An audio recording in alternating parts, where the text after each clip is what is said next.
네,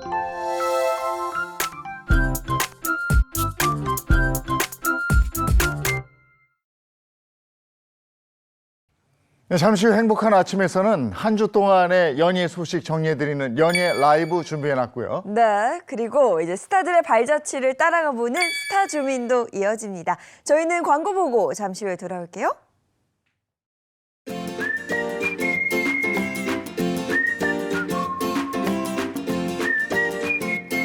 안녕하십니까. 행복한 아침 이재용입니다. 안녕하세요, 정예인입니다. 오늘은 2월 7일 수요일이고요. 저희는 연예 라이브하고 스타 주민 준비해놨습니다. 네, 오늘 연예 라이브에서는요, 일거수일투족이 화제가 되는 배우 이영애 씨 소식부터 강제 추행 혐의로 영화에서 통편집된 오영수 씨 이야기와 인공 심장 박동기를 달고 연극 무대에 오르는 신구 씨 소식까지 알차게 준비했습니다. 자, 수요일의 행복한 아침 본격적으로 시작합니다.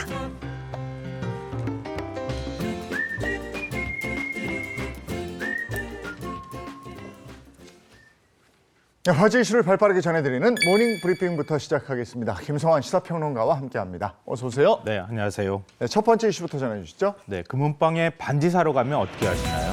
보통 이 반지도 꺼내서 껴보고 저 반지도 꺼내서 껴보고 그렇게 하시지 않습니까? 네. 그런데 이런 과정에서 금반지를 끼고 달아난 50대 남성이 경찰에 붙잡혔다고 하는 소식입니다. 막 이것도 껴보고 저것도 껴보는 그런 상황에서 그야말로 눈 뜨고 코 베이는 건데 어떻게 된 일일까요? 그냥 반지를 껴보다가 그냥 주랭랑을 쳐버린 거예요. 근데 이게 지난달 17일 대전의 한 금은방에서 벌어진 사건인데요. 50대 손님이 들어와서 금반지를 고르다가 5돈짜리 200만 원 시가 되는 그런 반지를 끼고 손가락에 낀 상태에서 제가 그냥 카드로 결제할게요. 이렇게 얘기를 한 거예요.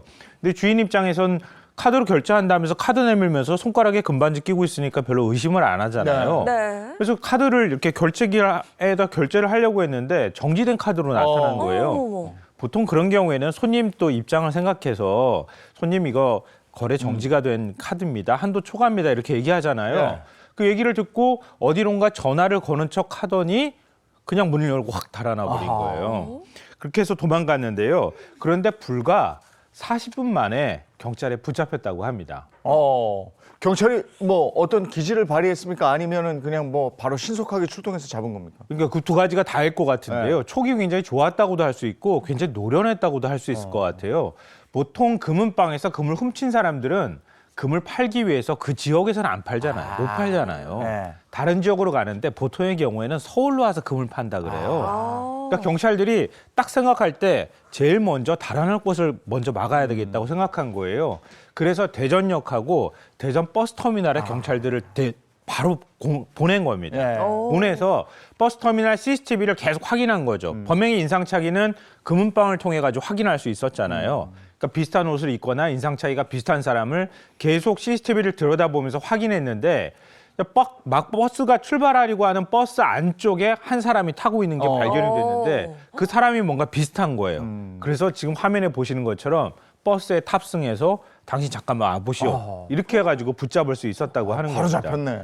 경찰이 일을 너무 잘했는데요. 너무 기지를 잘한 것도 발휘했네요. 아니고요. 그래서 네. 이 소식을 전한 네. 언론의 보도가 너무 재미있는데 버스 유리창 안에 사람이 얼굴이 보여야 되는데 선명하게 안 보이잖아요. 네.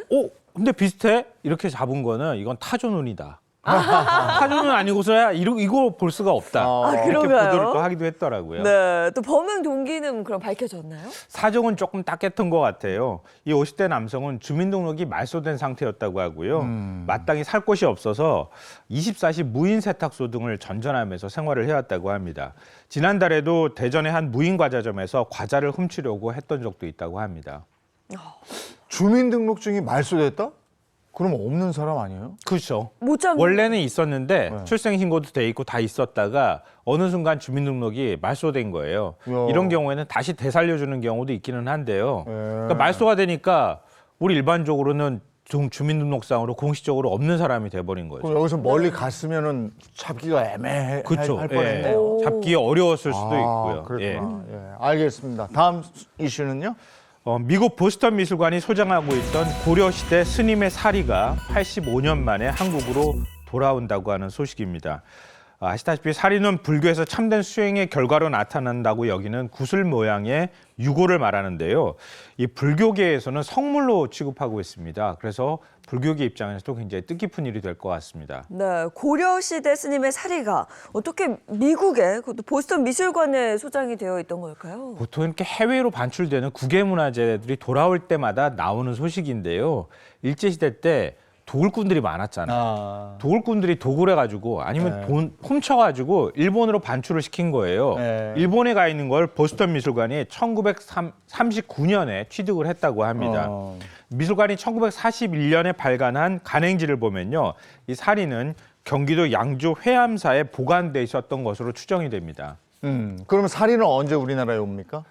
이게 뜻깊은데요. 오는 5월 부처님 오신 날 이전에 기증을 받을 예정이라고 합니다.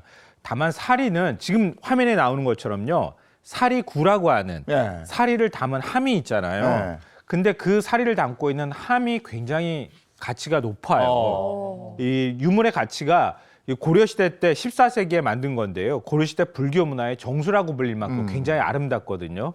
근데 이 사리구가 라마탑 모양을 닮았잖아요. 그래서 라마탑이라고 하는 게 사리 명칭에도 사리구 명칭에도 들어가 있는데요. 은으로 만든 뒤에 금으로 도금을 한 거라고 합니다.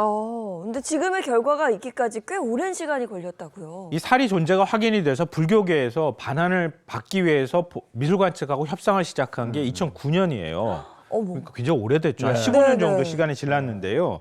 근데 이 협상을 계속하는 과정에서 미술관 측에서는 그러니까 그쪽에서 바라볼 때는 미국에서 볼 때는 사리는 불교사적으로 굉장히 그 성물로 취급할 수 있지만 미국에서는 사리 자체가 큰 가치를 가진 건 아니잖아요. 사리는 줄 수 있지만 사리구는 안 된다. 이렇게 한 거예요. 근데 그렇게 해서 협상이 결렬이 됐다가 지난해 4월 미국을 방문한 윤석열 대통령이 협상을 좀 다시 했으면 좋겠다. 이렇게 요청을 해서 협상이 재개가 됐고 이번에 사리는 바로 그냥 반환을 하는 거고요.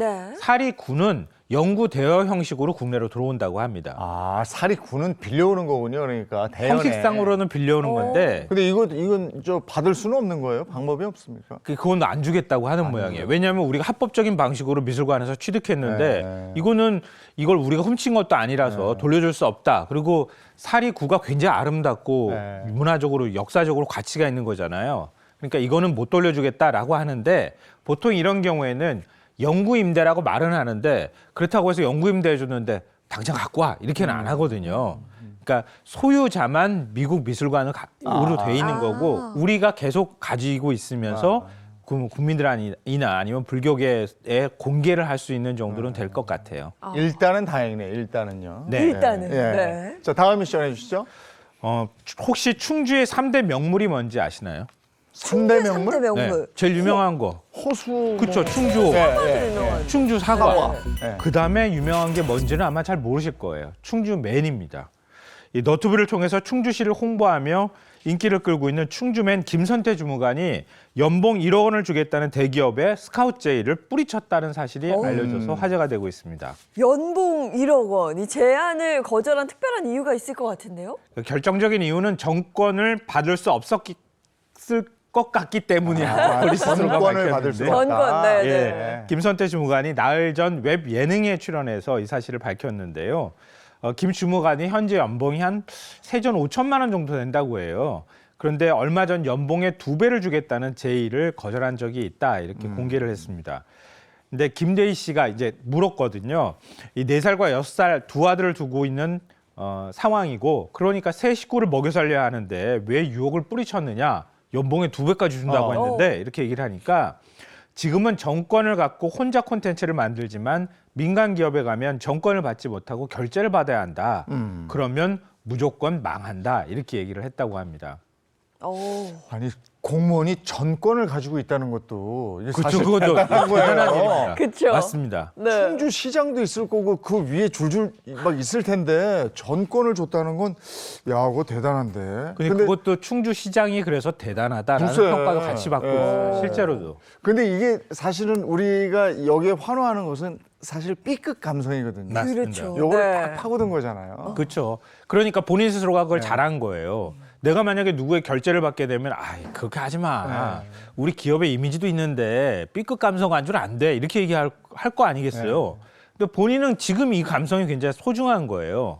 그래서 이런 기획과 발상으로 성공한 건데 내가 결제를 받기 시작하면 뭔가를 통제받는다는 것 때문에 제대로 표현을 하지 못할 것이다. 나만의 색깔을 제대로 발현시키지 못할 것이다. 이렇게 입장을 밝혔다고 합니다. 네. 현재 충주시는 너튜브 제작에 관한 한 콘텐츠를 마음대로 만들 수 있도록 김 주무관한테 정권을 주고 있다고 합니다. 와, 그러면 어떻게 공무원이 지자체 유튜브를 시작하게 됐을까요? 김선태 주무관은요, 놀랍게도 일반 행정직, 그러니까 흔히들 말할 때 동사무소 직원이었어요. 네. 그런데 충주시장 지시로 이 너튜브를 찍기 시작했는데요. 이 충주시장이 그래서 인재를 알아봤다. 또 그 정도까지 정권을 줄 수 있었기 때문에 네. 대단하다 이런 평가도 받고 있는데요. 그러니까 첫 영상이 너 너튜브 해 너튜브 이거였다고 합니다. 이런 파격 때문에 계속 이런 파격을 연출하면서 충주시를 홍보할 수 있었던 것 같아요. 네. 요즘 뭐 전국 지자체가 뭐 다 나름의 유튜브 너튜브를 갖고 있거든요. 몇 위 정도 될까요? 구독자 수가? 이거 비교 불가. 구독자가 60만 명이에요. 대단하네. 그래서 사실 대단하다는 평가를 받는 거고요. 근데 2018년에 충TV라고 하는 이 채널을 개설을 했고요. 그때부터 김 주무관이 영상 기획부터 편집, 뭐 섭외, 촬영 혼자 다 도맡고 있는 이런 상황이라고 합니다. 야. 그러면 너튜브에서 발생되는 수익은 어떻게 되는 거예요? 60만 명이면은 네. 계산해 보면 뭐 제법 억대 될 수익, 텐데. 억대 수익 정도 나올 수도 있잖아요. 네. 그런데 수익은 0원이라고 합니다. 그래요? 예. 애초에 충TV 만들 때부터 수익 신청을 하지 않았다 그래요. 그리고 또 수익을 받아서 제작비로 사용할 수 있는 장점은 있을 수 있지만 공공기관이잖아요. 네. 공공기관이 너튜브로 돈을 벌어? 이게 사실 잘 용납이 안 되는 측면도 있잖아요. 네. 그러니까 홍보가 목적이지 수익은 목적에 두지 않았다 이렇게 밝히고 있습니다. 네. 근데 뭐 연봉 1억 원의 제안은 거절했다고 했는데, 아무래도 이런 남다른 아이디어가 충주시에서도 인정을 제대로 받은 것 같아요. 초고속 승진을 했다고요. 2016년 9급으로 입직을 했어요. 7년 만에 지금 6급 지방행정 주사가 됐거든요. 이거는 어마어마하게 빠른 초고속 승진이라고 해도 과언이 아닙니다. 네. 보통 일반직보다 한 6, 7년 정도 승진이 빠른 거예요. 네. 이야. 이대로 가면 사무관 정도 충분히 할 수 있잖아요. 모르겠네요. 그렇죠. 보통 사무관이라고 하면 네. 우리 공무원으로 치면은 대령에서 별 승진했다고 얘기할 정도. 이야. 아니면 일반 사무관 행정고시 패스하면은 5급 되잖아요. 그렇죠. 5급 4급 그거거든요. 그러니까요. 행정- 대단한 거잖아요. 네. 그러니까 그동안에 열심히 너튜브 만든 공은 어느 정도 승진을 통해서 평가를 해주고 있다. 이렇게 보시면 될 것 같아요. 네. 이 충주시 관계자는 공무 기간 동안 유튜브 운영을 맡아 충주시를 홍보해온 공로다. 이렇게 설명했다고 합니다. 네. 네. 이거 뭐 영상 제작, 편집, 출연 다 하는 김선태 주무관도 대단하고 네. 사실 이 김 주무관을 알아본 충주시도 그러네. 그 전권을 이렇게 그죠 모든 걸 알아서 해라고 한 저도 하나 만들고 대단합니다. 싶은데. 네. 아니 이 안될것 방송사에 같은데? 들어와야 되는 분인데 그랬네. 아니 인재네요 정말. 일당 10이네 일당 10. 네. 안 올 겁니다. 자 다음 이슈 전해주시죠. 네. 중견건설업체인 부영그룹이 파격적인 출산 장려 대책을 발표해서 화제가 되고 있습니다. 아마 많은 분들이 보도를 통해서 보셨을 것 같은데요. 직원이 아이 한 명 낳을 때마다 1억 원을 쏘겠다, 야. 1억 원을 주겠다고 약속했고 실제로 지급을 했습니다. 야, 저도 사실 이 기사를 보고 정말 깜짝 놀랐습니다. 아이 한 명당 1억 원. 이게 벌써 받았다는 거죠? 이거 굉장히 놀랍습니다. 그러니까 이거 소급 적용까지 했어요. 그러니까 기준 시점이 2021년 1월부터예요. 그 이후에 출산한 자녀 한 명당 1억 원씩을 바로 입금해 줬는데요. 이렇게 해서 직원 66명이 70억 원을 받았다고 하는데요. 66명이 70억 원을 받았다면 한 사람이 더 받은 사람도 있다는 그러네요. 얘기잖아요. 2021년 1월을 기점으로 삼았다고 말씀드렸잖아요. 그 사이에 2명 출산한 직원도 있었던 거예요. 와. 2억 받은 그럼 직원도 있다고 2억이요? 합니다. 대단합니다. 1억 원 출산 장려금이 화제를 모으면서 세금은 어떻게 되는 거야? 이런 얘기도 있더라고요. 그렇죠. 우린 또 현실적인 계산도 네. 해야 되는 입장이잖아요. 근데 출산 장려금을 받은 직원 또 세금을 내야 되거든요. 네. 근데 보통 이제 근로소득으로 잡게 될 경우에는 근로소득세가 38% 정도 되거든요. 1억 원 주면 3,800만 원이 떼이는 거예요. 그러다. 그게 너무 심하잖아요. 예. 네. 그러니까 근로소득세로 잡지 않고 직원 자녀에 대한 증여 방식으로 이번에 지급하기로 했다고 합니다. 네. 이렇게 될 경우에는 한 10% 정도의 세금만 그래요? 내면 된다고 그래요. 그러면 한 1,000만 원? 그쵸, 1억이니까. 예, 그렇죠. 그러니까 원래는 3,800만 원을 내야 되는데 1,000만 원 정도밖에 안 내니까 2,800만 원 정도를 직원 입장에서는 뭐 보전할 수 있었다 이렇게 볼 수 있는데요. 네. 그런데 문제가 있어요. 이렇게 회사에서 출산장려책으로 1억씩 준 전례가 없잖아요. 네. 그렇죠. 국세청에서 이거를 뭘로 잡지? 이거 증여로 잡는 게 맞나? 이거 이 소득세로 잡는 게 맞나? 난 안 잡았으면 좋겠어. 맞아요. 출산장려금이잖아요. 지금 국가적인 난제인데 네. 그걸 이런 좋은 마음으로 풀겠다는데 그걸 꼭 세목으로 잡아야 됩니까? 그렇죠. 저도 마음 같아서는 안 잡았으면 좋겠는데 아마 그거는 쉽지는 않을 것 같아요. 근데 가급적이면 직원들이 돈을 좀 적게 세금을 내는 방식으로 네. 했으면 좋겠고요. 다른 기업도 이렇게 줬으면 좋겠어요. 그렇죠. 아마 이게 좋은 그 본보기가 되지 않을까 싶기도 합니다. 이 정도까지는 처음이에요. 이런 파격적인 시도가 다른 기업으로도 가고 이랬으면 좋겠어요. 전 젊어지고 싶어요. 다시 네. 예, 막내를. 네. 알겠습니다. 그 희망 이루시기 바랍니다. 예, 오늘 모닝 브리핑 여기까지 하겠습니다. 김성환 시사평론가와 함께했습니다. 고맙습니다. 네. 고맙습니다.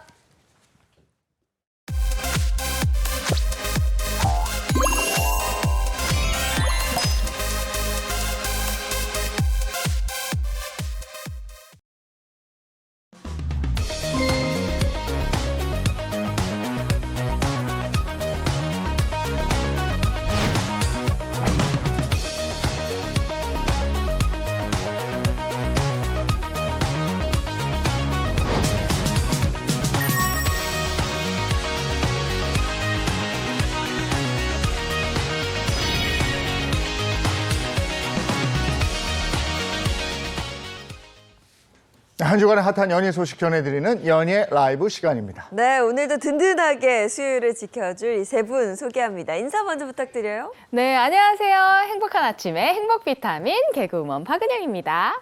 안녕하세요. 대중문화 전문기자 홍정선입니다. 안녕하세요. 자칭 특종 여신 미남 전문기자 최정아입니다. 네, 세 분 반갑습니다. 자, 은영 씨 연예 라이브 첫 번째 소식은 뭐예요? 네, 연애라이브 첫 번째 소식은요. 원조 한류 스타의 위험입니다. 누구의 이야기냐? 바로 배우 이영애 씨의 이야기인데요. 이영애 씨가 데뷔 이래 한국을 대표하는 원조 한류 스타로 자리매김을 하고 있는데요. 이 이영애 씨의 행보에 연예계 그리고 드라마계가 아주 들썩거렸다는 그런 소식입니다. 네, 연예계, 드라마계가 들썩거렸다. 어떤 소식입니까? 네, 20년 전 이 국민 드라마 장금이, 우리 대장금 다 기억하시죠? 네. 이영애 씨가요, 20년 만에 장금이로 돌아오게 됐습니다. 드라마 의녀 대장금에 캐스팅이 됐다라는 아주 반가운 뉴스를 저희가 접하게 된 건데요. 일단 20년 만에 같은 인물을 연기하게 된 이영애 씨를 보는 시청자들 그 시절 향수도 느끼고 나 그때 참 젊었는데 막 이런 생각을 할 수 있는 그런 아주 추억 자극 드라마가 될 것 같네요. 저도 대장금 드라마 정말 좋아했죠.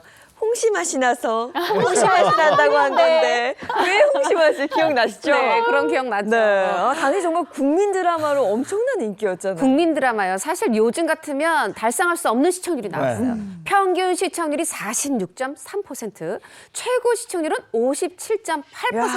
네. 으아, 정말.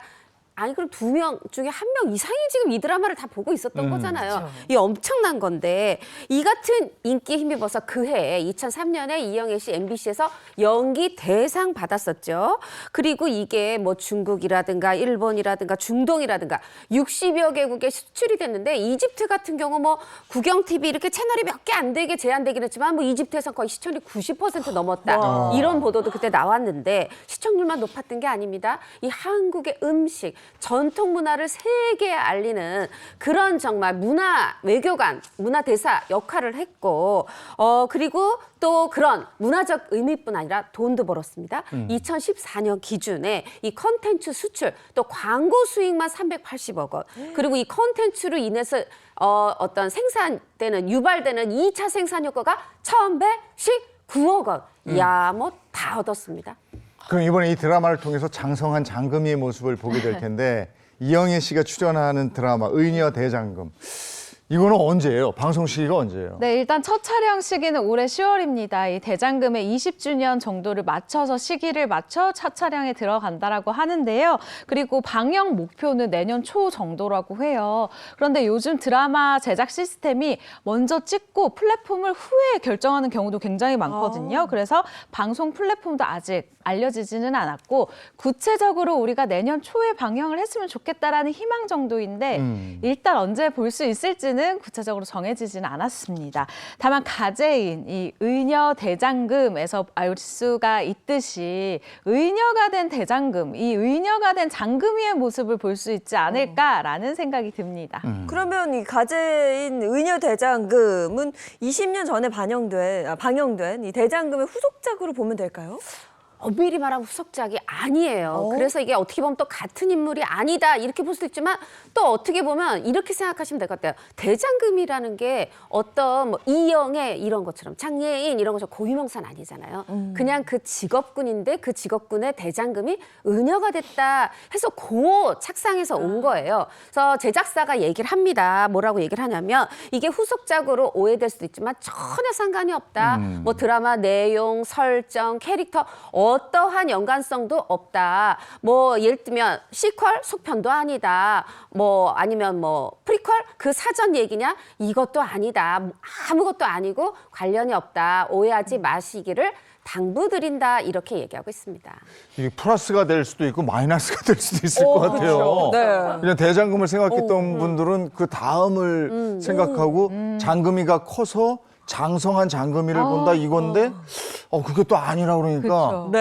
약간 헷갈려요. 어쨌든 드라마계를 들썩거렸고 이번엔 또 뭐 예능계를 들썩거렸다는 얘기는 뭐예요? 맞습니다. 지난 5일이죠. 이영애 씨가 이제 배우가 아니라 MC로서도 새로운 도전을 한다라는 아주 반가운 소식이 전해졌습니다.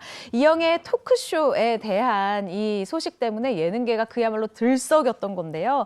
왜냐하면 이영애 씨가요, 데뷔 이래에 이 본업인 연기만 했기 때문이죠. 만약에 이 이영애 토크쇼가 탄생을 한다면 1990년 데뷔한 이래 첫 단독 MC로 나서게 되는 거고요. 또 새로운 도전이기도 합니다. 연예계뿐만 아니라 스포츠, 정치, 사회 등 다양한 분야의 이 유명인들을 초청해서 아주 깊이 있는 대화를 나누는 시간을 만들 것 같다라는 이야기가 나오고 있습니다. 원래 이영애 씨는 그 산소 같은 여자, 신비주의의 대명사인데 얼마 전에 이제 작품도 하나 끝났는데 차기작 소식과 함께 이번에는 뭐 토크쇼, 뭐 새로운 분야 도전 소식까지 들립니다. 맞습니다. 예전에 뭐 신비주의 모습하고는 사실 사뭇 달라요. 근데 이영애 씨 본인이 얘기를 해요. 제가 이 의도적으로 이런 신비주의 이미지 메이킹을 의도한 적이 없다. 본의 아니게 20대 때 저의 성격이 부끄러움이 많았고 또 광고 컨셉트 설정상 이 신비주의가 필요했던 거다 이렇게 얘기를 하면서 근데 실제로 우리가 봐도 결혼 후에 많이 바뀌었어요. 뭐 그 양평 이런 데서 전원주택에서 아이들 키우는 모습 남편 막 제작진한테 국수 말아주는 모습 다 공개하고 지금 어떤 이런 드라마 있고 그럼 적극적으로 인터뷰에도 나서고 좀 많이 바뀐 그런 모습입니다. 예, 다음 연예 소식 알아보겠습니다. 네, 연예라이브 두 번째 소식은요. 깐부 할아버지 징역 1년입니다. 드라마 오징어 게임 깐부 할아버지로 알려졌던 79세 배우 오영수 씨가 여성을 강제추행한 혐의로 또 재판에 넘겨졌는데요. 징역 1년을 구형받았다는 소식입니다. 네, 굉장히 충격적입니다. 이거 어떻게 벌어진 사건일까요? 네, 사건의 시작은 2017년으로 돌아가야 될 것 같습니다. 처음부터 짚어드리자면요. 오영수 씨가 2017년도에 연극 리어왕을 하게 됐어요. 그래서 대구에서 7월부터 9월까지 2달가량 머물면서 관객과 만났는데 그해 8월에 산책로에서 고소인 A씨를 껴안고 또 9월에는 고소인 A씨 주거지 앞에서 이 볼에 입맞춤을 하는 등 2차례에 걸쳐 강제추행한 혐의를 받고 있습니다. 그런데 이후에 오징어 게임으로 정말 글로벌한 인지도를 얻고 또 뭐 약간 희망의 아이콘처럼 또 보여지기도 했었잖아요. 이 나이까지 열심히 하면 결과가 얻어진다. 정말 전 세계가 난리가 났었는데 고소인 입장에서는 이 부분을 참을 수가 없었던 것 같아요. 그래서 사건이 일어난 이 5년 뒤인 2021년 말에 이 고소인 A씨가 경찰에 고소장을 접수하면서 세상에 알려지게 됐습니다. 네. 그렇다면 이후에 조사는 어떻게 이루어졌습니까? 당시 경찰은 오영수 씨한테 이 불법 추행 혐의가 없다 이렇게 판단을 해서 검찰에 송치하지 않는 불송치 결정을 내렸습니다. 하지만 이 피고인은 이걸 받아들일 수가 없었고 검찰이 직접 수사해 주세요. 경찰 못 믿겠어요. 이렇게 이의 제기를 했던 겁니다. 그래서 검찰이 오영수 씨를 직접 불러 조사를 했고 그리고 이 부적절한 신체 접촉에 대한 증거가 있다 이렇게 판단을 해서 기소를 했던 겁니다. 그리고 이번에 이렇게 첫 재판이 열렸고 징역 1년, 검찰이 구형을 한 거죠. 아직 판결을 난 건 아니고 네. 검찰이 직접 불러 조사했던 검찰이 1년을 구형했습니다. 네, 오영수 씨는 관련해서 어떤 이야기를 했을까요? 일단 오영수 씨의 입장부터 전해야 될 것 같은데요. 강제추행한 사실이 없다라면서 혐의 자체를 부인을 했습니다. 이번에 또 이 판사 앞에서 이런 이야기를 했는데요. 최후 진술에서 이 나이에 이렇게 법정에 서게 돼 너무 힘들고 괴롭다. 제 인생의 마무리가 이런 상황이 되고 보니 참담하고 삶 전체가 무너지는 것 같다. 현명한 판결을 소원한다라고 신경을 전했습니다. 그리고 검찰은 어떤 이유로 강제추행 혐의가 있다고 본 걸까요? 검찰은 일단 그 이제 산책로에서의 어떤 피고인이 원하지 않는 신체 접촉이 있었다. 여기다 하나 더해서 또 2017년 당시 이제 술자리에서 이 오영수 씨가 어떤 참석자들에게 너네가 여자 같아 보인다 이런 식으로 청춘에 대한 갈망을 비뚤어지게 표현했다 이렇게 얘기를 했고 또 피해자한테 사과를 할 때도 딸 같아서 이런 표현을 써서 오히려 피해자에게 어떤 좌절감을 줬다 책임을 회피했다 이렇게 판단했습니다. 네, 강제추행 혐의로 기소된 배우 오영수 씨 때문에 이순재 씨가 굉장히 바빠졌다 그래요. 이건 무슨 일일까요? 네, 이 강제추행 논란이 불거지기 전에 오영수 씨가 굉장히 바빴어요. 여러 곳에서 이 오영수 씨를 모셨기 때문인데 일단 먼저 문체부는요. 이 오영수 씨가 출연을 했었던 이 정부 규제 혁신 광고 송출을 중단해라라고 했습니다. 그리고 연극 러브레터에 이 지방 공연 출연이 이미 확정이 돼 있었는데 이 부분도 이렇게 사건이 진행되는 동안은 무대에 오르기가 힘들겠다 해서 취소가 됐습니다. 그리고 영화 대가족에서요. 조연을 맡아서 촬영을 이미 다 마친 상태였어요. 그런데 이번 논란으로 이 하차를 하게 됐는데 결국 영화 이 대가족은 이미 촬영을 마친 오영수 씨의 이 촬영 모든 분량을 통편집을 하기로 했고요. 또 이 부분을 사실 또 안 들어갈 수는 없잖아요. 네. 대사들이 있으니까 이 부분을 배우 이순재 씨가 대신 투입이 돼서 재촬영을 하고 있었다라고 합니다. 네, 촬영이 다 끝나고 이제 개봉 시기를 앞두고 있고 그 부분 이순재 선생님이 또 촬영을 한다는 네. 얘기인데 네. 그럼 이거는 대가족은 언제 개봉이 되는 거예요? 사실 뭐 요즘 어떤 영화든 언제 개봉해 이게 제일 어려운 질문이긴 한데 일단 개봉하려던 시기는 있었어요. 설 연휴에 이번 설 연휴에 하려고 했는데 이렇게 이순재 선생님이 재촬영하고 이것도 이제 전체 다시 흐름 맞춰야 되고 하다 보니까 가을 이후로 검토 중이라고 하는데 영화 소개는 잠깐 좀 드릴게요. 이 대가족은 이제 굉장히 유명한 만두집이 있어요. 평만옥이라는 만두집이 있는데 이게 대를 이어해야 되는데 아들이 그만 스님이 돼서 대가 뚝 끊겨서 아이고 이 만두 누구한테 물려줘 하는데 본 적 없던 손주들이 찾아오면서 벌어지는 그런 가족극이라고 합니다. 네. 자, 알겠습니다. 그 대가족, 그렇죠? 영화도 기대해 보겠고요. 자, 이어서 세 번째 연애 소식 소개해 주시죠. 네, 연애라이브 세 번째 소식은요. 인공심장박동기 투혼입니다. 연예계의 또 방탄노년단으로 불릴 정도로 왕성한 활동을 보여줬던 배우 신군 씨가 신부전증을 앓고 있음에도 불구하고 인공심장박동기를 착용하고 또 연극 무대에 올라서 아주 화제가 되고 있다는 소식입니다. 네, 지금 신구 선생님이 투병 중인 신부전증, 이게 어떤 병일까요? 네, 일단 일단 신부전증 같은 경우에는 심장의 기능이 떨어진 이 기능이다라고 얘기를 하시면 될 것 같고요. 일단 신구 선생님 2년 전인 2022년도에 신부전증 진단을 받았습니다. 아까 말씀드린 대로 심장의 기능이 원활하지 않은 거잖아요. 그러니까 정해진 시간에 심장이 빨리 쾅쾅쾅쾅 이렇게 뛰어줘야 심장의 혈액이 콱콱콱 이렇게 막 뿜어져 나오면서 이제 혈액이 도는 거죠. 그런데 신부전증 같은 경우에는 이 심장이 느리게 뛰면서 심장에 이 왔다 갔다 해야 되는 이 혈류량이 굉장히 좀 느려지고 양이 부족해지는 거예요. 그러면서 이 산소 공급이 부족해지고 심하면은 뇌졸중까지 올 수 있는 아주 위험한 이런 병이라고 합니다. 그래서 이 심장 박동수를 조절을 해주는 심장이 열심히 일을 할 수 있게 도와주는 인공 심장 박동기를 삽입하는 시술을 한 뒤에 이 인공 심장 박동기의 도움을 받아서 현재 생활을 하고 있는데요.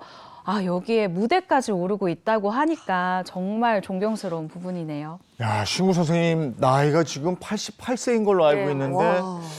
이거 쉴 법도 한데 여전히 활동하시고 있는 게 대단해요. 그렇죠. 88세신데 거기다 인공심장 네. 박동기를 달고 지금도 연극에 출연 중이세요.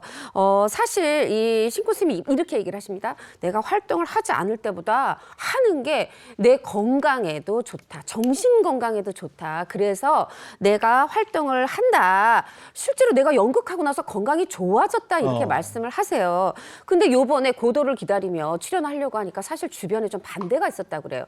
요 전 출연작이었죠. 라스트 세션 때 사실 중간에 쓰러지셔가지고 막 입원했다가 다시 또 나와서 연극을 공연 마무리 끝까지 하시고 이런 일이 있었다 보니까 우리가 흔히 중환자실 투혼을 하셨거든요. 그러다 보니까 요번엔 좀 하지 않으시는 게 낫지 않아요? 이렇게 얘기를 했는데 평소 신구 선생님하고 가까이 지내는 배우 조다란 씨가 아니다. 이거는 운명이다. 우리가 결정할 수 있는 게 아니다. 이거는 신구 선생님의 축복이다. 우리는 힘들겠지만 누가 어떻게 될지 언제 어떻게 될지 아냐.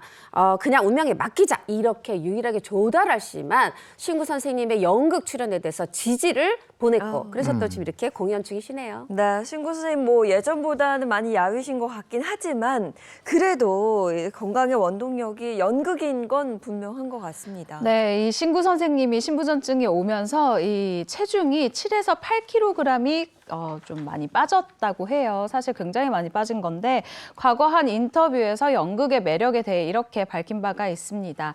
TV에 비해서 연극 같은 경우는 이 한 장소에서 관객과 배우가 호흡하기 때문에 쾌감이 크다라고 연극에 대한 애정을 드러낸 적이 있거든요. 정말 오래오래 이 신구 선생님의 연기를 봤으면 하는 바람이 또 생기는 아침이네요. 네, 여기까지 연예 라이브였습니다.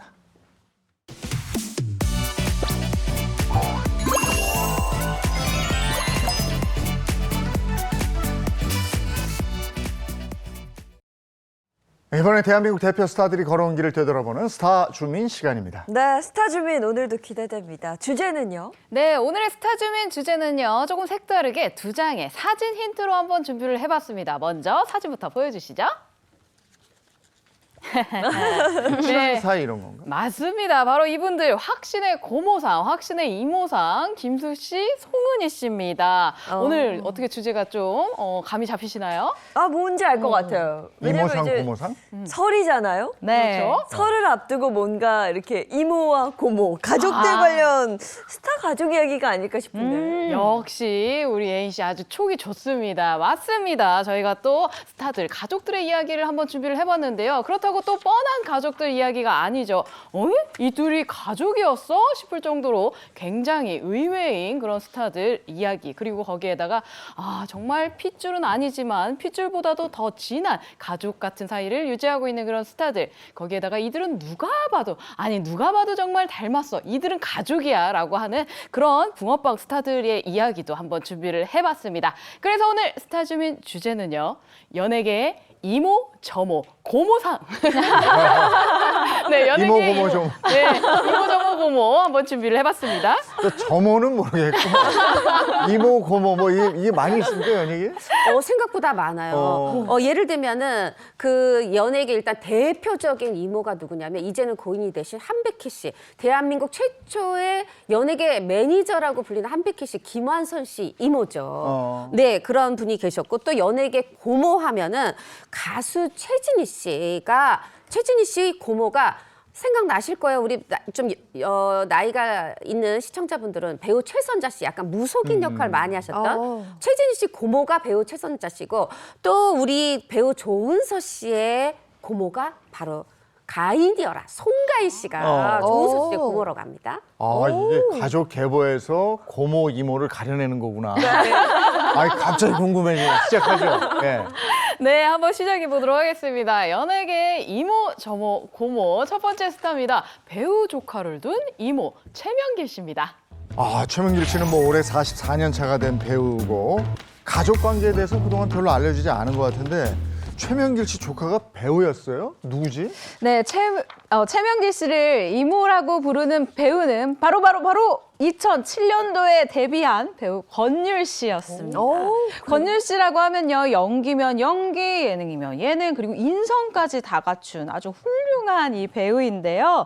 이 최명길 씨의 언니의 아들이라고 해요. 사실 배우 권율 씨라고 하면 영화 명량에서 이순신의 아들 역할로 등장해서 얼굴을 알렸거든요. 그리고 2024년까지 정말 활발한 활동을 하고 있는데 올해 같은 경우에는 이 놀아주는 여자에서 서울중앙지검 검사역을 맡아서 또 시청자 여러분들과 인사를 할 예정이라고 합니다. 네, 개인적으로 권율 씨 참 좋아합니다. 저도 참 좋아합니다. 예. 좋아합니다.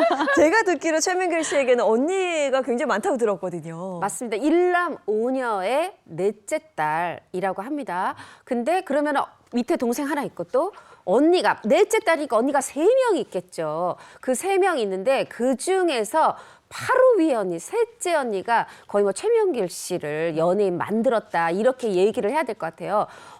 최명길 씨가 이렇게 대학 진로를 고민하고 있었는데 그러던 어느 날 이 언니가 미용실에 데려가서 쇼커트를 탁 시키고 엄마 화장으로 착착착 화장까지 시켜서 탤런트 시험에 데려갔다고 해요. 이때 응모자가 1,350명 거기다 1차, 2차, 3차까지 이 관문을 거쳐야 했는데 최명길 씨가 그걸 통과한 거죠. 그래서 1981년에 MBC 공채 13기에 합격이 된 겁니다. 그래서 이제 배우의 길로 들어섰는데 이 셋째 언니 이 시험장에만 데리고 끝난 게 아니에요. 의리가 있어요. 10년 동안 이 최명길 씨의 매니저 겸 코디네이터 겸 이렇게 끝까지 밀어줬다고 해요. 그리고 이제 이 언니가 그런데 그 음식점을 하신다 그래요. 이제는 근데 그 음식점이 또 약간 연예계 맛집인가 봐요. 조진웅 씨의 단골집이기도 하고 최원영, 심희영 부부 있죠. 네. 그 부부가 요 집에서 또 상견례도 했었다고 그렇게 전해지고 있습니다. 상견례 하는 음식점이면 좋은 데인가 보다. 한식당이라고 해요. 네, 한식당. 네. 최명길 씨하고 권율 씨가 이렇게 이모 조카 사이인지는 이 방송계에서도 잘 몰랐을 것 같은데. 그렇죠. 지금 아마 이 방송을 보고 계시는 분들 중에서도 아니 최명길 씨 조카가 배우였어? 하시는 분들 굉장히 많으실 텐데요. 이게 모르는 이유가 있습니다. 바로 이 최명길 씨의 조카 배우 권율 씨가 데뷔를 할 때 그 사실을 숨기고 또 데뷔를 했다고 합니다. 이게 장단점이 확실히 있는 것 같아요. 공개를 하고 잠깐의 인지도를 얻느냐, 혹은 본인이 뭔가를 보여주고 나중에 공개를 하느냐. 맞아요. 근데 배우 권율 씨는 이모가 최명길 씨라는 사실을 그럼 숨겼던 거죠. 일단 권율 씨에게 물어봤어요. 이후에 인터뷰에서 만나서 아니 최명길 씨랑 그러면은 좀 어떤 이모 조카 사이예요? 물어봤더니 굉장히 가깝지만 한편으로는 좀 어려운 존재다라고 얘기를 하더라고요. 왜 그러냐라고 했더니 일단 굉장히 친한 사이이기 때문에 가까운 사이인 건 맞는데 너무 대선배고 혹시나 내가 누를 끼칠 수도 있기 때문에 조심스러운 마음이 있다라고 대답을 하더라고요. 그리고 아니 이거 왜 데뷔할 때부터 딱 얘기를 하면 누구누구 조카 이러면서 기사 엄청 쏟아졌을 텐데 왜 얘기 안 했어요? 라고 얘기를 했더니 이렇게 얘기를 하더라고요.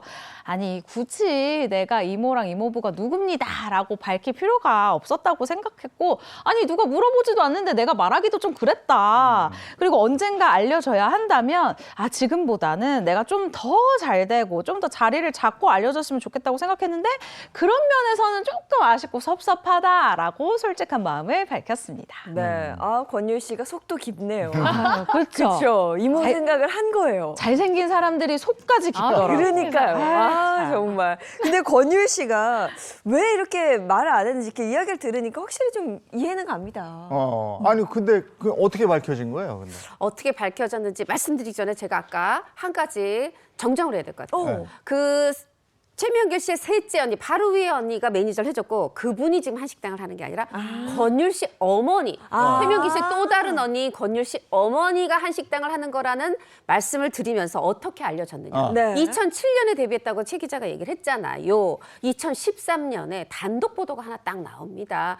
알고 보니 권율, 최명길의 조카. 그때 이제 김한길 당시 이제 민주당 대표하고 이렇게 함께 유명이다 보니까 최명길, 김한길 부부의 조카 이렇게 쫙 보도가 됐었고 당시 소속사 지금까지도 그 소속사인데 이거 좀 알려지기를 원하진 않았는데요. 이렇게 알려지네요. 이걸 막 자랑하듯이가 아니라 약간 좀 꺼렸던 그런 분위기가 있었어요. 근데 사실 이제 권율 씨 말고도 우리가 이거 뭐 스타 가족인 거 감췄던 거 하면은 대표적으로 우리가 하정우 씨 얘기하잖아요. 맞아요. 아니 김용건의 아들이었어. 성도하 씨여서 몰랐네. 근데 우리가 오래 보다 보니까 입술도 똑같고 뭔가 키 큰 거나 뭔가 이런 것도 똑같은데 그때 왜 몰랐을까 싶은데 근데 하정우 씨가 이게 한참 뒤에 언론 인터뷰 기자들하고 인터뷰에서 얘기를 했어요.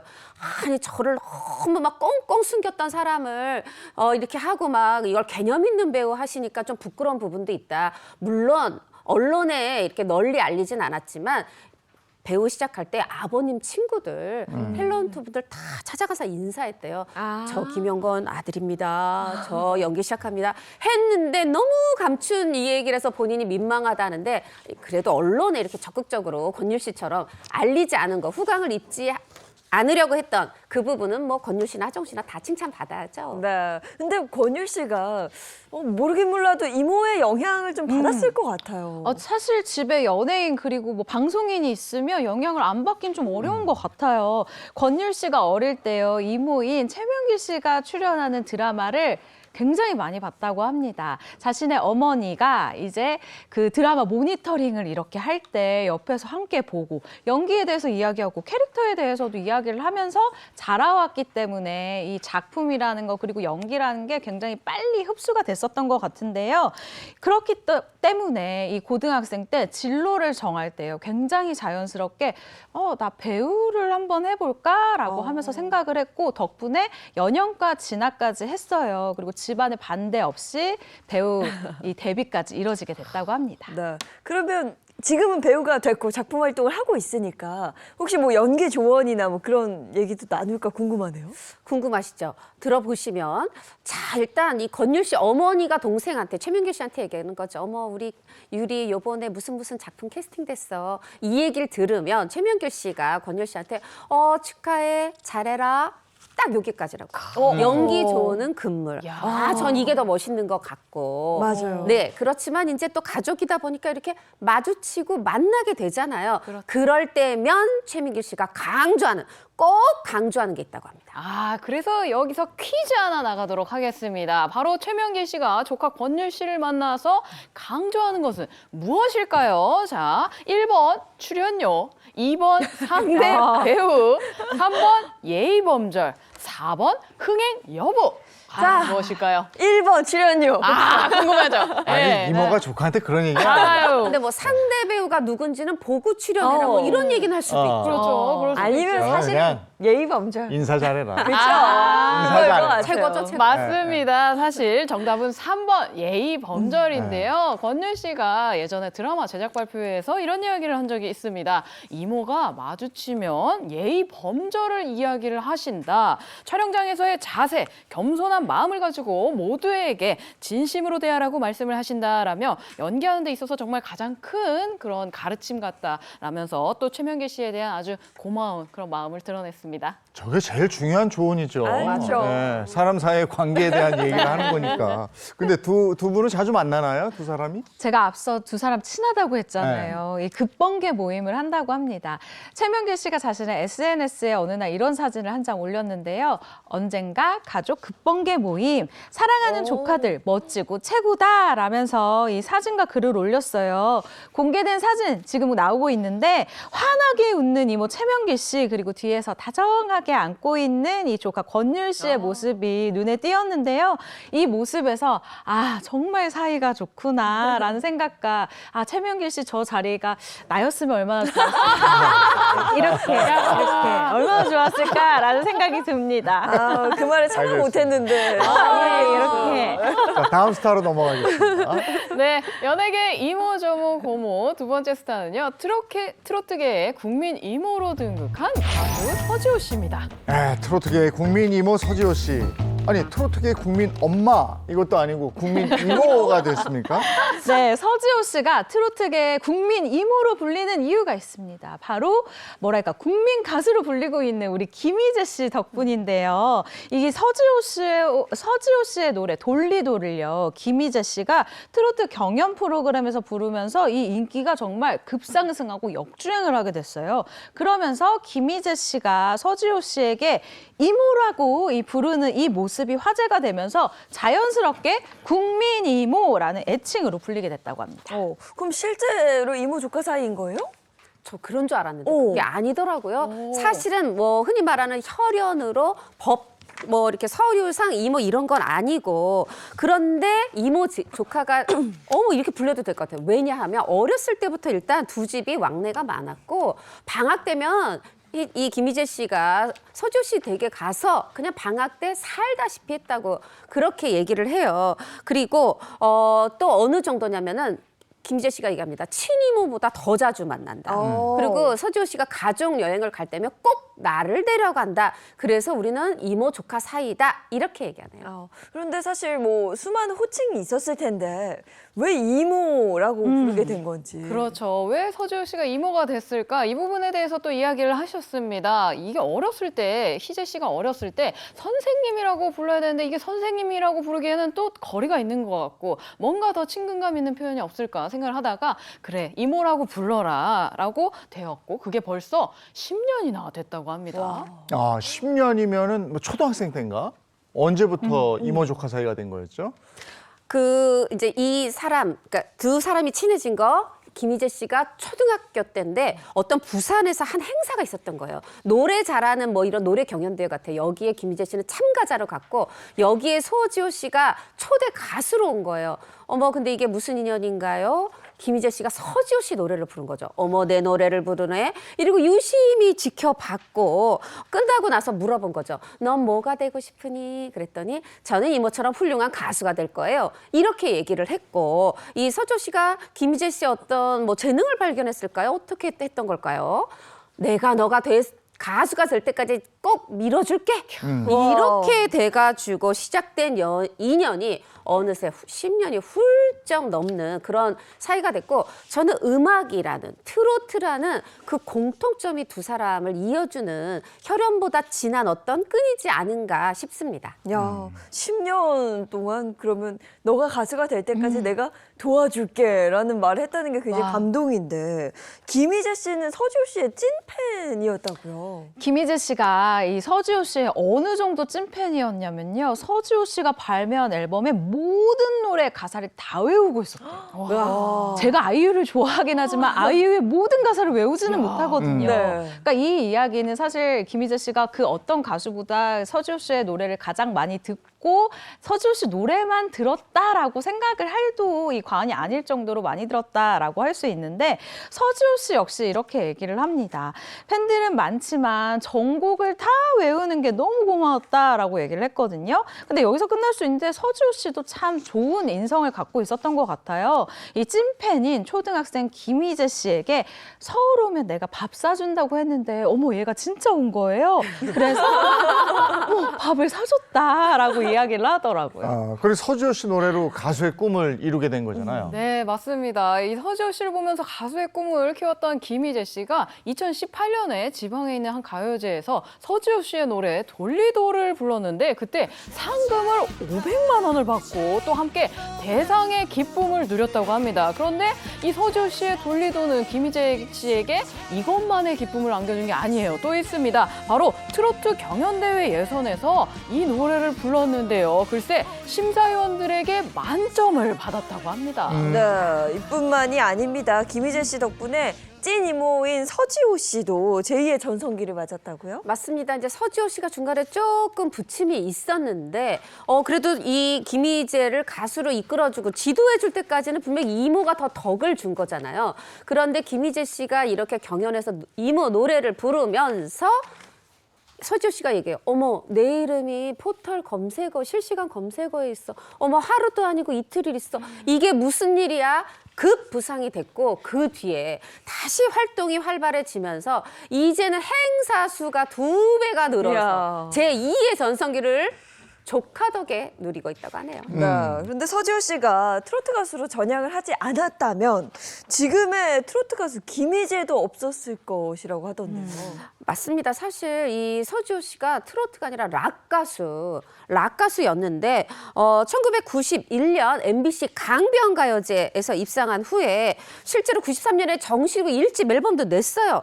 그렇게 데뷔를 했는데 너무 시대를 앞서간 컨셉트인지 이 빛을 보지 못했습니다. 근데 2000년도에 박미 씨가 왜 개그맨이었다가 가수가 됐던 그 미모의 가수였죠. 박미 씨가 이 돌리도 이 세미트로트풍의 이 노래 이거를 불렀는데 이걸 잘 부르지 않더래요. 근데 서지호 씨가 보니까 저 노래 좋은데 왜 안 부르지? 하면서 본인이 이걸 리메이크를 한 거예요. 이게 리메이크를 했는데 이제 이게 다시 한번 서지호 씨를 트로트 가수에서 락 가수에서 트로트로 장르를 바꾸면서 가수로서 재기하는 기회를 주게 됐던 거예요. 근데 그 공백 기간 동안에 생활고를 겪었다고 그러는데 어느 정도로 힘들었나요? 서지호 씨가 전 남편의 사업 실패로 생활고를 겪었다라고 얘기를 하면서 이 생활고 때문에 결국은 이 이혼까지 이르게 됐다고 합니다. 이 결혼 3년 동안이요. 사업들이 정말 연달아서 실패를 했고 친정에서까지 도움을 받았는데 이게 회생도 어려울 정도로 어려운 이 상황을 직면했다고 해요. 어느 정도였냐? 이 서지호 씨 이름으로 된 빚도 생겼고요. 또 친정 부모님까지 보증을 서서 이게 빚이 정말 많이 늘어났다고 해요. 이게 정말 저는 힘들다라는 걸 얘기를 할 때 이런 비유까지 나오면 이건 진짜 힘들구나 생각을 하는 게 도시가스 끊겼고요. 그리고 전기도 끊겼어요. 이건 진짜 힘들었다라는 얘기거든요. 네. 정말 생활고가 정말 치달았고 당시 아르바이트까지 했는데 빚이 너무 많으니까 그 돈으로는 도저히 생활을 할 수가 없었다라고 토로를 했습니다. 아니 그렇게 힘든 시기를 보내다가 어떻게 트로트 가수로 돌아오게 됐을까요? 네, 이렇게 긴 공백기를 지내다가 정말 우연찮게 또 저희 트로트 가수 김혜연 씨를 만났는데 김혜연 씨가 그럼 노래를 한번 불러보는 게 어떻겠냐라면서 트로트를 또 권유를 했고요. 그렇게 트로트를 부르면서 아주 제2의 가수 인생이 시작이 되었다고 합니다. 그렇군요. 다음 스타 얘기로 가겠습니다. 네, 다음 스타 이야기입니다. 연예계 이모저모고모. 다음 스타 이야기는요. 바로 연예계 다양한 아들들을 둔 배우 김수미 씨입니다. 네, 연예계에서 누구보다도 양아들이 많기로 유명한 김수미 씨. 어떤 분들이 양아들이죠? 일단 쓰리 양아들 굉장히 유명합니다. 신현준 씨 유명하고요. 그다음 탁재훈 씨 유명하고요. 마지막으로는 간당간당하지만 양아들로 넣었습니다. 장동민 씨 이분까지 3명의 양아들이 굉장히 유명한데요. 먼저 2005년도에 영화 가문의 위기 이 이 가문의 영광 2에서 엄마와 아들로 호흡을 맞추고 또 이후 엄마와 양아들 사이가 된 이 신현준 씨가 있고요. 또 이때 사실 김수미 씨가 양아들을 한 명 더 얻게 돼요. 바로 탁재훈 씨였습니다. 그리고 최근에 이 양아들 호적에서 파버린 또 개그맨 장동민 씨도 있는데 여기서 끝이 아닙니다. 가장 최근에 이 양아들 막내로 들어온 분이 있거든요. 이분 어떤 분인지 잠시 후에 얘기해 드릴게요. 네, 그럼 가장 먼저 신현준 씨 얘기를 좀 해보죠. 어머니와 아들이라는 그 표현이 정말 잘 어울리는 두 분이거든요. 친아들보다 더 오랜 시간을 함께 했다고요? 맞습니다. 20년 넘게 지금 어떤 모자지간처럼 지내고 있는데 두 사람을 만나게 해줬던 건 영화였습니다. 맨발의 기봉이었는데 두 사람 모두 그때가 제일 행복했어요. 그 촬영장이 행복했어요. 이렇게 추억을 하고 있어요. 특히 김수미 씨가 이렇게 얘기를 합니다. 나는 친아들하고도 이렇게 많은 시간을 보낸 적이 없고 이렇게 많이 얘기를 한 적이 없다. 인생에서 내가 그 영화 촬영할 때가 제일 행복했다. 이렇게 얘기를 하고 있고요. 세상에 근데 신현주 씨 아들 맞습니다. 엄마의 건강을 그렇게 챙긴다고 그래요. 아이고 무릎 아파. 그럼 무릎에 좋은 약 보내주고 얘 눈이 침침하다. 그럼 눈에 좋은 약 보내주고. 근데 이게 한 번 보내주고 끝이면 아들 아니죠. 약이 떨어질 때쯤 먼저 연락이 온다. 약 떨어지셨죠? 그러면서 또 보내준다고 그래요. 계속 이거 쉽지 않아요. 쉽지 않아요. 마음을 쓰고 있는 거죠. 마음으로 하는 일입니다. 그렇죠. 네. 근데 신현준 씨가 이렇게 김수미 씨의 건강을 챙겨준다면 김수미 씨는 음식, 요리를 그렇게 챙겨준다고요. 맞습니다. 김수미 씨 정말 연예계에서 얻은 유일한 아들이라고 신현준 씨가 이렇게 엄마 저희 또 게장이랑 김치가 없어요. 연락이 오면은 바로 아이고 우리 아들 챙겨줘야지 하면서 그냥 바로 순수 요리를 또 하신다고 합니다. 그런 재미로 또 산다고 밝혔던 적이 있는데요. 김수미 씨 하면 또 연예계 대표 손맛이잖아요. 네. 과연 이 김수미 씨 어떤 음식들을 해줬을지 우리 신현준 씨의 인증샷으로 한번 확인을 해보도록 하겠습니다. 보시죠. 정말 부럽다. 깔끔하네. 가진 반찬에 그냥 반찬을 사서만 먹는 저는 너무 부럽네요. 이건 뭐야? 와, 상차림 저렇게 반치상을. 와, 대단하다. 한정식집 아니에요?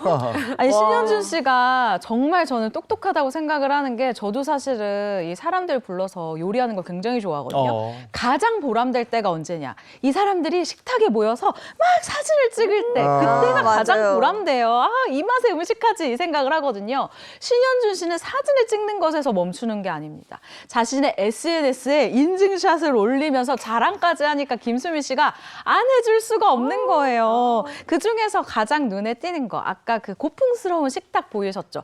기다란 식탁에 막 반찬들이 굉장히 많았던 사진, 바로 그 사진 같은 경우는 김수미 씨가 집으로 또 신현준 씨네 부부를 가족을 초대를 해서 상차림을 또 해줬던 그날이라고 합니다. 예. 특히 신현준 씨의 첫째 아들 그리고 이 둘째 아들이 이미 김수미 씨의 이 반찬에 길들여졌다고 하거든요. 신현준 씨 아이들의 김수미표 이 반찬 원픽이 있다라고 하는데 그게 뭐냐면 이 총각김치를 물에 차차차 씻어가지고 만든 지짐이라고 합니다. 제가 말하면서 입에 침이 탁. 너무 맛있겠다. 맛있죠. 근데 신현준 씨를 사윗감으로 생각한 적도 있다고요? 김수미 씨가 방송에서 얘기를 했어요. 사실 제가 속으로 얘를 사윗감 삼을까 사위 삼을까 이렇게 생각한 적이 있었는데 마음을 돌렸다 그래요. 아니야 그냥 너하고 이렇게 계속 지내야 되겠다. 이렇게 마음을 돌린 이유는 바로 신현준 씨와의 인연이 너무 소중해서인데 이 생각을 하신 거죠. 나이 들다 보면 여러 경우의 수를 생각하잖아요. 사위가 되면 진짜 가족이 돼서 좋긴 한데 결혼이라는 건 모르니까 만약에 잘못되면 사위에서 이제 전사위가 되면 이 소중한 아들 모자지간 너와 나의 인연도 잘못될까 봐 그래서 사이 삼고 싶은 마음을 돌리고 그냥 이렇게 모자지간으로 지내신다고 하네요. 김수미 씨 정말 그 신현준 씨를 생각하는 마음이 정말 고스란히 느껴지는데요. 이제 김수미 씨가 양아들 호적에서 탔다고 이야기하는 장동민 씨 얘기를 좀 해볼까요? 원래 이런 사연이 더 재밌잖아요. 그래서 준비를 해봤습니다. 김수미 씨가 과거 이 양아들이었던 장동민 씨에 대한 애정을 굉장히 공개적으로 드러낸 적이 있어요. 저도 이 자리에 있었는데 이 양아들이라고 칭하면서 이 2019년도에 한 프로그램 제작 발표에 참석을 해서 이런 얘기를 합니다. 내가 얘를 수민의 반찬 그리고 마이 리틀 텔레비전 여기다가 장동민 내가 꽂았다. 근데 저 녀석이 내가 꽂아줬다라는 얘기를 절대 안 한다라고 하면서 이 애틋한 마음을 전했거든요. 아마 제작진에서 어머 선생님 옆에서 어떤 사람이 있을 때 가장 편하게 방송하세요? 물어봤을 때 장동민 씨 이름을 가장 먼저 말할 정도로 애틋한 사이였던 것 같아요. 아, 근데 그런 서운함 때문에 호적에서 파버리는 거예요? 그 정도 서운함이 아니에요. 들어보시면 양호적에서 파버린 김수미 씨 마음이 이해되실 겁니다. 자, 장동민 씨 결혼하고 관련이 있어요. 결혼하기 전에 우리 엄마면 어떻게 해야 돼요? 내 신부, 이 인사해야죠. 며느리 될 사람 아니에요. 그렇죠. 데려가서 인사해야죠. 아, 그럼요. 어머, 인사하지 않았다. 데려가서 어허. 인사하지 않았다 그래요. 심지어 아이를 낳았어요. 그럼 내가 좀 할머니 되는 거 아니에요. 그런데 그것도 언론 보도 보고 알았다. 이 정도면 아무리 앞에 양자가 붙어도 아들 아니죠. 이거는 왜 제가 서운하죠? 그렇죠. 저도 서운해요. 이거는 좀 아닌 것 같은데 장동민 씨에게 그 결혼할 때도 연락을 못 받으셨다고 하더라고요. 아니 양아들이라고 하는데 결혼식 때 연락 못 받으면 전 진짜 너무 서운할 것 같거든요. 김수미 씨가 장동민 씨가 제주도에서 언제 결혼한다라는 소식을 이 언론을 보고 기사를 보고 딱 접했잖아요. 근데 속이 깊으니까 그러면 나 어차피 초대할 테니까 애들이 사정이 있어서 결혼한다고 말 못했는데 내가 이날 스케줄 빼내야지. 매니저야 이거 스케줄 정리해놔라. 이래서 그날 제주도에 갈 준비를 하고 있었다라는 거예요. 그런데 장동민 씨에게 그날까지 연락이 없었고 결혼식 이후에다 연락이 왔다라는 겁니다. 장동민 씨 부부에게 줄 선물까지 내가 딱 사가지고 이거 이뤄가지고 이렇게 줘야지 준비까지 딱 하고 있었는데 연락이 안 오니까 너무 서운한 거예요. 그래서 김수미 씨가 한 예능 프로그램에서 이렇게 얘기를 했는데요. 장동민은 아웃, 완전 아웃. 이라고 하면서 농담 반, 진담 반 이야기를 하기도 했습니다. 아니, 그 정도면은 그 양호적에서 팔만한데. 정말요. 네. 근데 그 장동민 씨하고의 절연을 후회한 적이 있다면서요? 후회는 제가 보기엔 장동민 씨가 해야 될 것 같은데 다시 입적시켜달라고. 실제로 이 예능에서 이 아웃 한 다음에 장동민 씨한테 계속 전화가 왔다는 겁니다. 뭐 해명도 하고 서운하다 이런 얘기도 했겠죠. 그래서 김수미 씨가 이렇게 오히려 해명을 했다고 그래요. 아니 예능에서 재밌으라고 한 거요. 내가 진짜 싫어하면은 아예 말도 안 하지. 이렇게 해명을 하셨다고 하는데요. 그리고 이제 오히려 장동민 아들을 대신해서 본인이 지금 해명을 합니다. 아이고 제주도 결혼식도 일부러 부르지 않은 게 아니라 원래 연예인 아무도 초대하지 않고 가족끼리 했다더라고. 어머 김수미 씨 마음이 넓으시네요. 가족끼리 하는데 양엄마 제가 부채질하는 건가요?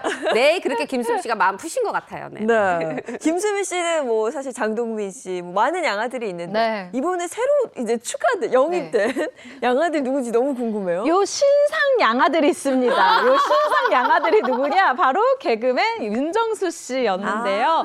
이 윤정수 씨가요, 김수미 씨의 막내 양아들로 들어가게 된 이 이유에 대해서 이렇게 얘기를 했는데 내가 고도의 심리전을 펼쳤다라고 얘기를 한 거예요. 근데 이게 어떤 심리전이냐? 바로 결혼한 아들을 둔 엄마의 헛헛한 마음을 공략했다라고 얘기를 한 거예요.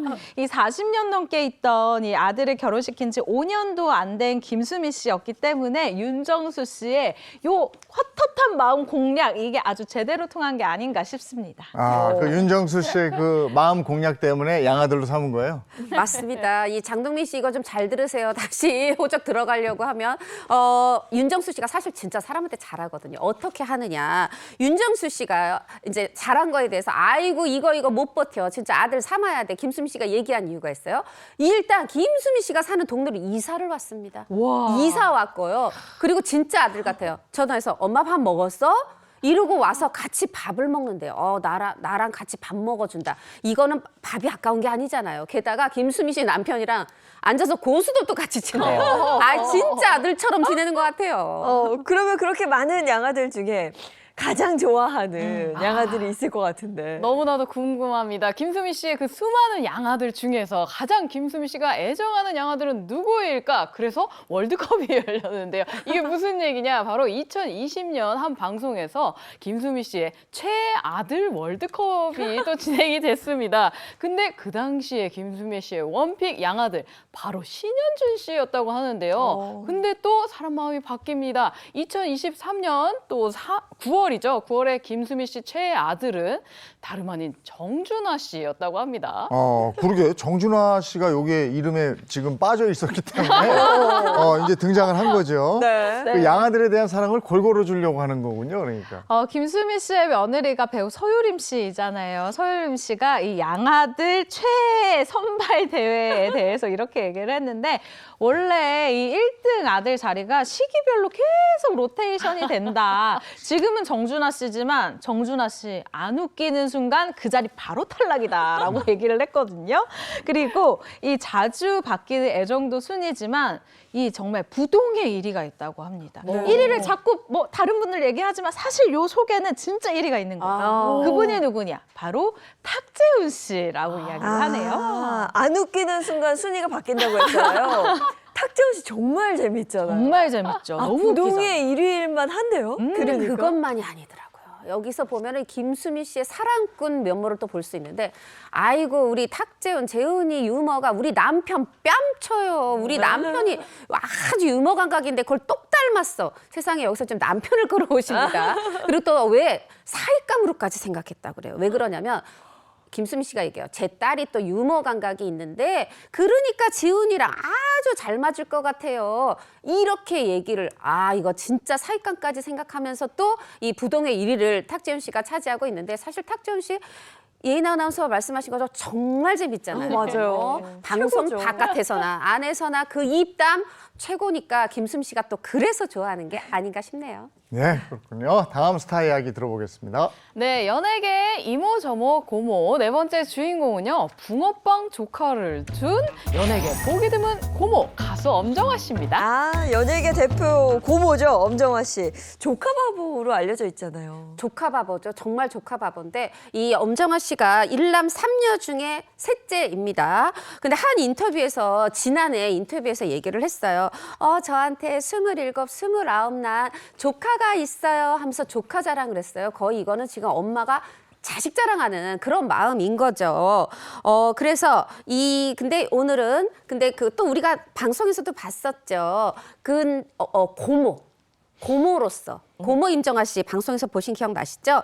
자, 친조카 우리가 다 알고 있는 엄태웅 윤혜진 씨의 아이 지은 양 진짜 귀엽잖아요. 이 엄정화 씨가 이 배우로서 가수로서 카리스마 넘치는 모습이 있지만 이 지은 양 대할 때는 그런 카리스마 온데간데 없이 정말 두 눈에 하트 막 생기잖아요. 그런 조카 바보 이모일 때도 그렇지만 아무래도 이제 컸다 보니까 이 어린 조카한테 그래서 이모보다는 요즘 고모 활동을 더 잦으신 것 같아요. 네. 고모하고 많이 닮았다면서요. 네, 그렇죠. 맞습니다. 이 엄정화 씨 조카 엄지온 양 같은 경우에는요, 이 붕어빵 고모와 조커 사이로 굉장히 유명하거든요. 이 외모, 분위기, 표정까지 정말 붕어빵처럼 닮았다라는 평가를 받고 있는데요. 이에 대해서 엄정화 씨가 한 라디오 프로그램에서 이렇게 얘기를 한 적이 있어요. 엄태웅보다, 그러니까 내 동생보다 조금 더, 사실 좀 더 많이 나를 닮은 것 같다. 많은 분들이 그렇게 얘기해 주시는데 정말 좋다라면서 만족감을 나타낸 바가 있습니다. 네, 이렇게 고모 엄정화 씨가 조카를 생각하는 만큼 엄지원 양도 고모를 굉장히 많이 따르고 또 좋아하던데요. 따르고 좋아하고요. 또 이 마음의 위로를 줬더라고요. 2016년도에 엄정화 씨가 8년 만에 가수로 컴백을 한 거예요. 내가 지금 앨범을 냈는데 어머나 순위를 봤더니 100위권 바뀐 겁니다. 마음의 상처 입은 거죠. 어머 언제 시간이 이렇게 흘렀지? 엄정화 뭐가 영원해? 이러면서 좀 막 이렇게 이렇게 했는데 마음이 좋지 않으면서도 또 굉장히 이분이 또 이게 마음에 돛닦는 분이거든요. 아니야, 괜찮아. 내가 할 수 있는 거 하면서 지내면 되지. 내 음악을 좋아하고 기다리는 분들이 있으니까 난 그 사실만으로 행복해 했는데 바로 내 음악을 기다리고 사랑하는 분 중에, 사람 중에, 팬 중에 조카 지훈이가 있었던 거죠. 세상에. 고모 노래를 부르면서 그 앙증맞게 춤을 추면서 또 엄정화 씨는 그거를 찍어서 영상을 올리면서 그렇게 고모와 조카의 사랑을 과시한 적이 있어요. 근데 문득 드는 생각이 다른 조카도 있을 텐데 아우, 뭔가 좀 서운한 마음이 크지 않을까 싶어요. 네, 그럴 수 있을 것 같습니다. 또 엄정화 씨 한 방송에서 다른 조카들한테 정말 미안한 게 그때는 너무 바빠가지고 또 우리 집에 있을 시간이 없었다. 나이를 먹다 보니 더 아기가 예쁜 것 같다라면서 또 지원 양에 대한 애정을 드러냈습니다. 그랬군요. 연예계 이모, 저모, 고모라는 주제로 얘기 나눠봤습니다. 고맙습니다. 고맙습니다. 감사합니다.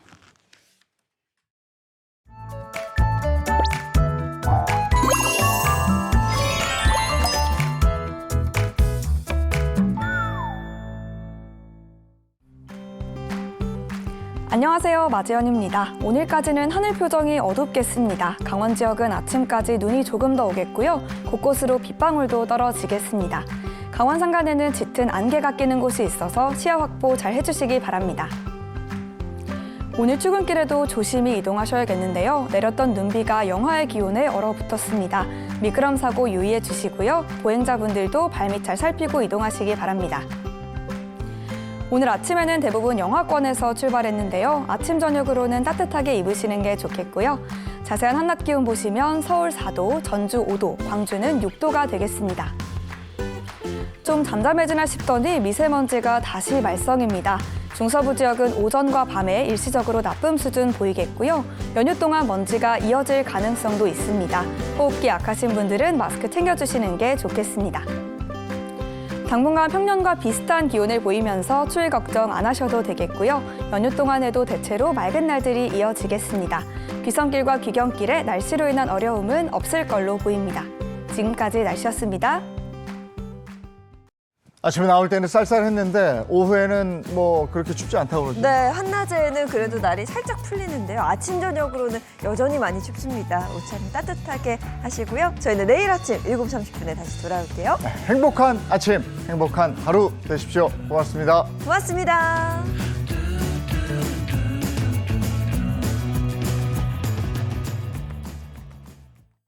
채널 A